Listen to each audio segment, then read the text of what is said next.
નવસારીમાં ખેરની તસ્કરી અંગે અધિકારીઓ પર મોટી કાર્યવાહી થઈ છે। વાંસદા પૂર્વ રેન્જના આરએફઓ જેડી રાઠોડ સસ્પેન્ડ કરવામાં આવ્યા છે।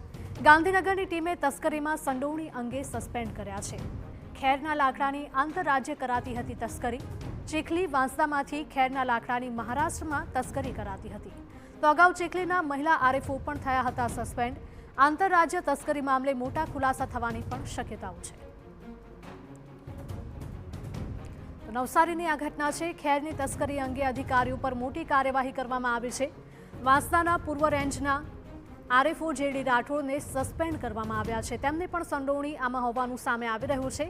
તો અન્ય કેટલા લોકોની અને કોની કોની સંડોવણી છે તે પણ તપાસનો વિષય છે અને તે અંગે તપાસ પણ કરવામાં આવી રહી છે। ગાંધીનગરની ટીમે તસ્કરીમાં સંડોવણી અંગે સસ્પેન્ડ કર્યા છે। ખેરના લાકડાની આંતરરાજ્યમાં તસ્કરી કરવામાં આવતી હતી। ચીખલી અને વાંસદામાંથી ખેરના લાકડાની મહારાષ્ટ્રમાં તસ્કરી કરાતી હોવાનું સામે આવી રહ્યું છે। તો અગાઉ પણ ચીખલીના મહિલા આરએફઓ સસ્પેન્ડ થયા હતા।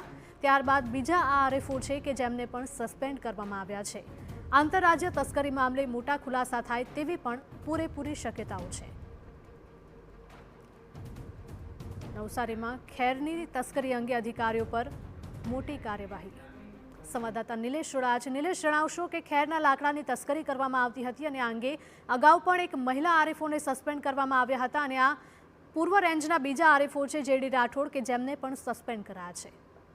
જે કંઈક સમગ્ર ઘટનાક્રમ છે એમાં દક્ષિણ ગુજરાતમાંથી ખેરના લાકડાની ચોરી મોટા પાયે થતી હોવાની અધિકારીઓને ધ્યાને આવી હતી અને અગાઉ પણ જે ખેરના લાકડાની ચોરીના વિવિધ રેકેટો દક્ષિણ ગુજરાતમાં પકડાઈ ચૂક્યા છે એને લઈને સમગ્ર રેકેટ પર ધ્યાન આપવામાં આવી રહ્યું હતું। તે દરમિયાન ધ્યાને આવ્યું હતું કે આ હેતલ પટેલ અને આજે કંઈક જેડી રાઠોડ છે એ રેકેટ ચલાવતા હોવાનું અને એમના પર ગંભીર આરોપો પણ અગાઉ પણ થઈ ચૂક્યા છે। તેવા સમયે વન વિભાગના જે કંઈક એસીએફ ડીસીએફ એમના દ્વારા કાર્યવાહી કરવામાં આવી હતી। જે કંઈક લાકડા ચોરીના જે રેકેટ છે રેકેટમાં એમની ભૂમિકા શું છે એ ભૂમિકા બાબતે તપાસ કરવામાં આવી તો એમની બેદરકારી સામે આવી છે। બેદરકારીના પગલે જે કંઈક વન વિભાગના અધિકારીઓ છે અને ઉચ્ચ અધિકારીઓ ગાંધીનગરની ટીમો દ્વારા તપાસ કરવામાં આવી હતી। સમગ્ર ઘટનાક્રમમાં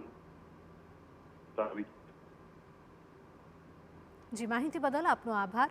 તો વાંસદાના પૂર્વ રેન્જના આરએફઓ જેડી રાઠોડને સસ્પેન્ડ કરવામાં આવ્યા છે કારણ કે તેઓ ખેરની લાકડાની હેરાફેરી કરતા હતા। આંતરરાજ્ય કૌભાંડનો પર્દાફાશ થતા કાર્યવાહી કરાઈ।